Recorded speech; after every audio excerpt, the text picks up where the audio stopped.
Gonna be putting slicks on these wheels. I have 13 by 8 by 23 inch slicks, M&H slicks, and these are 13 by 8 track lights.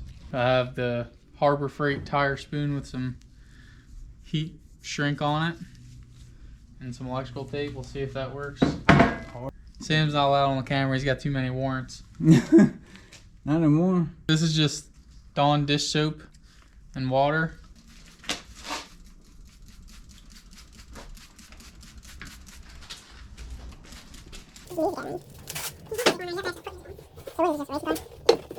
That didn't work, obviously. Nothing to hold the wheel. Decided to bolt the wheel on the rear, and I'll try it this way. At least now it'll kind of. Let me try.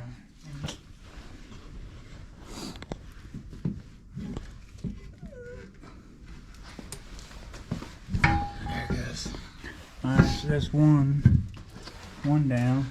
That's one lip. It's definitely doable, but you kind of need an extra set of hands. You saw we just struggled. Have my brother here to help.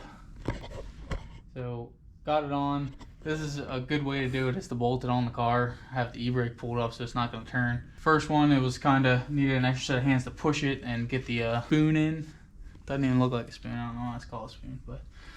So now I'm going to try the same thing with the outer bead. And as soon as it's on, it's done and we can go to the next side. And then just get your Harbor Freight tool right there.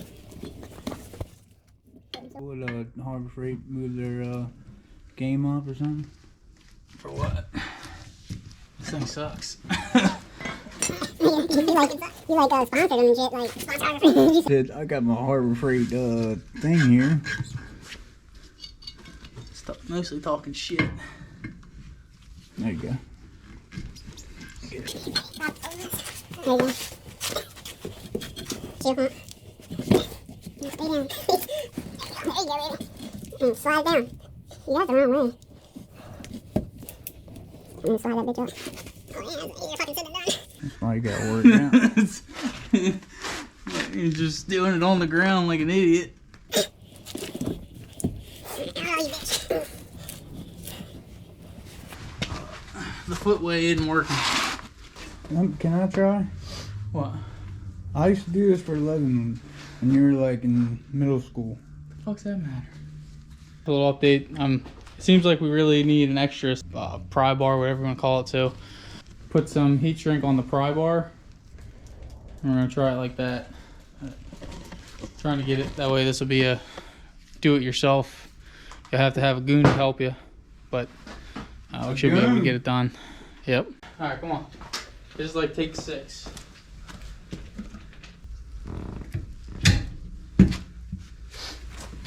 All right, got it in. The goon, you know, that right there. You see the white paint? You see, well, you should have put one heat shrink and then another heat shrink down this way. Let me see how bad. Oh man, they're f***ed. All right, well, they're on there. Well, you live and you learn. Yeah, you live and you learn. I guess we'll put more heat shrink on the next side. You can see mine split, and so did Sam's. I mean, I really don't know a better way of doing it, besides like if this was like some sort of hard piece of plastic. But again, trying to do it, you know, as cheap as possible in the home garage. Maybe put 2 pieces of heat shrink on it, and then we'll go over to the other side. Let's do it.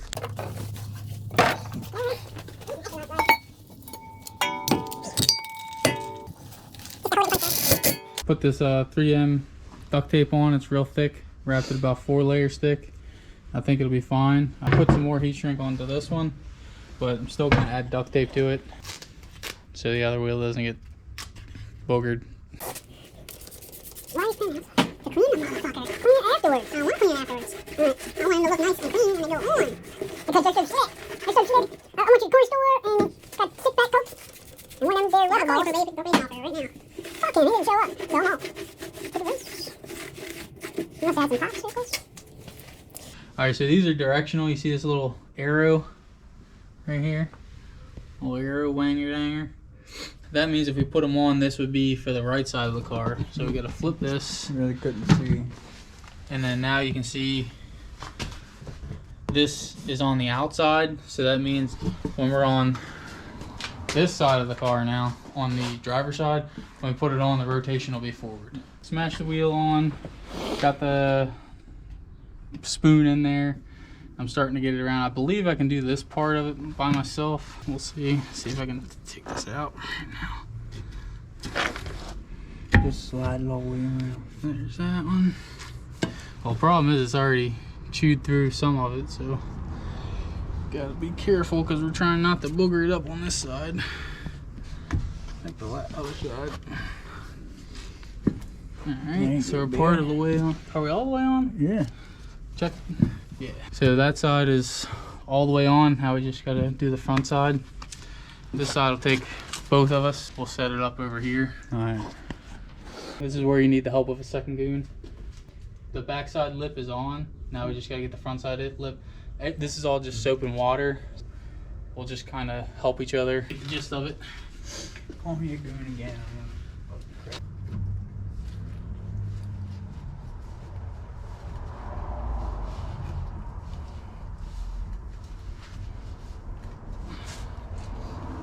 He's just holding it in place, and I'm just going up and prying it around.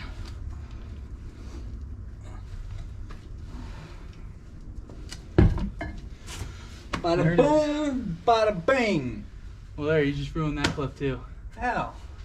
1990 Sam over here. Well, block it out then, you mother. Now I gotta pull this straighter valve out inside there so I can fill it up with full air pressure to seat the beads. So I didn't mess this up as bad, but still not great. But again, And that was all you. doing it at home, and they're just drag racing wheels. Sucks they're scratched, but oh well, they're on. You can clean them up. She'll buff out. So pull it out. Here's the Schrader valve tool. Here's what it looks like.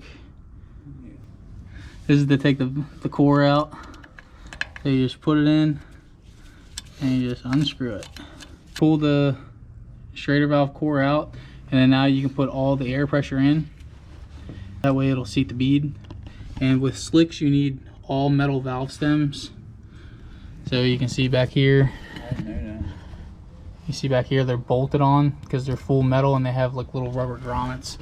I'm not sure why you need that, but that's what you need for slicks to be able to go onto the track.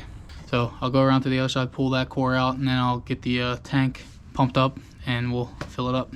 There's a hole in it, so I'm gonna have to hold it. It's over here. Yeah, show me. Just go ahead and do it.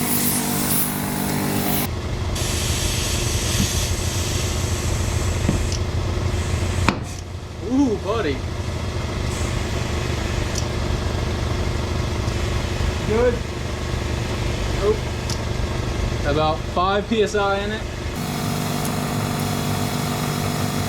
Below 40. Huh? Below 40.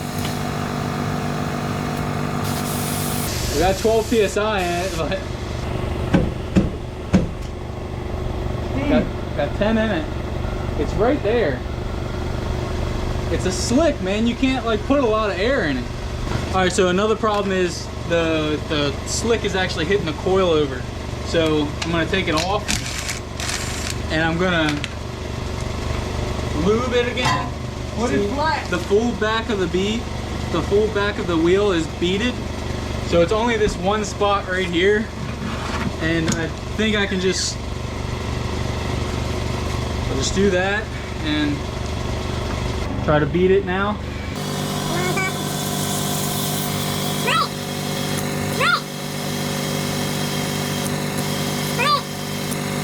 It's already up at like 12. Right there.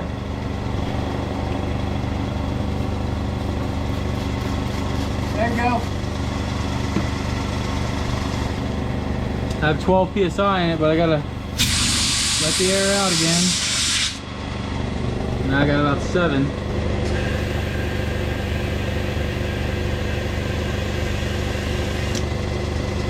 Man, just Bounce that bit. All right, so about to set the bead. So it seems the easiest way, you make sure the core is out. I had to take this off of the car because it was hitting the back of the coilover, so it wouldn't fully seat on the backside. So take it off. You know, I've already got the slick in place. You can only fill these up with like 12 psi max because they get really hard. It's easy to blow these apart. There's no steel belts in here, I'm pretty sure. Bouncing it on the ground's enough to put the side load on, so if you have like a hand size of the bead, you know, that's not inflating or setting, then you can just bounce it on the ground right there a few times, and you'll hear the bead pop. That's what we did last time, and it worked well. Have him hold the air compressor because there's a hole in it, but my air compressor is building about 40 psi, and it's plenty enough to seat these. You can use even like a little like a pancake compressor if that's what you have, but the whole point of this is to show you that you can do it at home, and that's what we're doing. This little tool allows you to see how much you're putting in digitally, so as soon as you let go of the throttle of it, it'll tell you the PSI.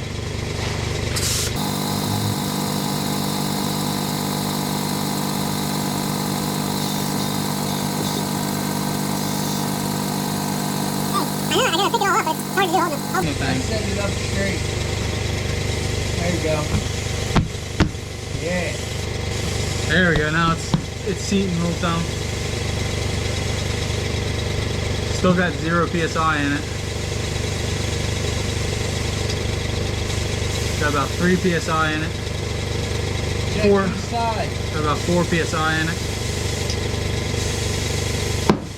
There's one bead.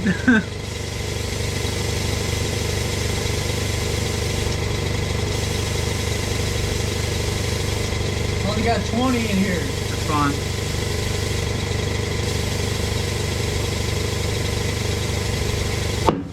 There it goes. So that worked really well, having it just stand straight up. So you can see I got 8 PSI in it. So that took a lot less time than the other one. So you can see I got 8 PSI in it. It's fully beaded all the way around. That air compressor's crap, but you can see it's fully beaded all the way around. So right now we just got to put the core in. You know, loud noises. Lay it down.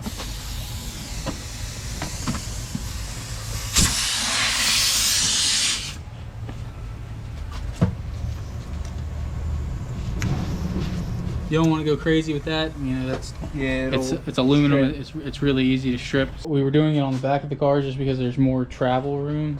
How this is set up. This is not the car that we're going on, but it's the car that's in my garage. So I was able just to put the e-brake on. I was able to use the spoon myself. Put a bunch of duct tape on it. It seems to have worked all right. I would have loved to try to do everything from the backside. That way all this nicks and whatnot would have been on the backside, but couldn't do it. How everything's mounted, I just couldn't do it. You can't physically like really see any of the issues.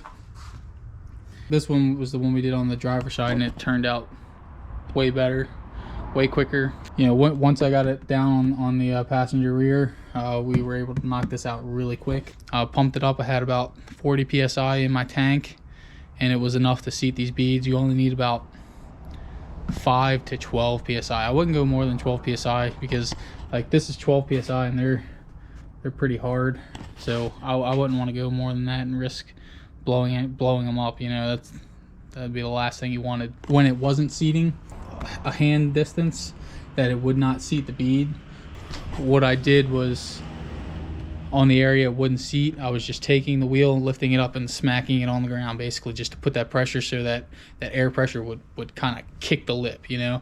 And it worked great. Once we found that out, it took probably 20 seconds to inflate this tire, beat it. It probably took about 10 minutes to figure it out on this side, but got it done. There's only one thing left to do.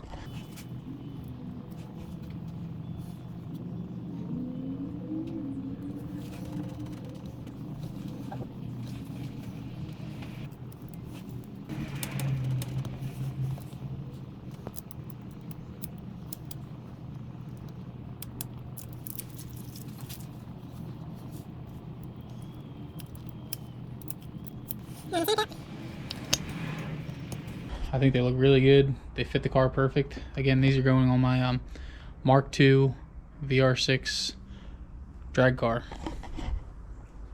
I have a video test fitting these on the car with the tires on now and adjusting the ride height, making sure you have the proper gap, which should be about 2 inches from fender to tire. I should have a video of that relatively soon. Racing season is coming up, probably at the end of March. Should be some racing. I'd really love to get it out there, see what it can do. Stay tuned, like, comment, subscribe. If you're into any sort of Volkswagens, you know, I do a lot of swaps here with Volkswagen engines. I have a Mark 1 with a VR6 turbo. I have a Mark 2 with a VR6 that I'm putting a 3.6 big block in, and I have a Mark 3 1.8T swap. Do a lot of that kind of stuff, a lot of in-depth tips on the swaps, you know, lots of things through all the Volkswagen type chassis. If you're interested into the Volkswagen stuff, stick around. If you're into drag racing, stick around. I'm gonna be learning and hopefully progressing, trying to get to the, I mean, it sounds weak these days, but try to get to the 11 seconds.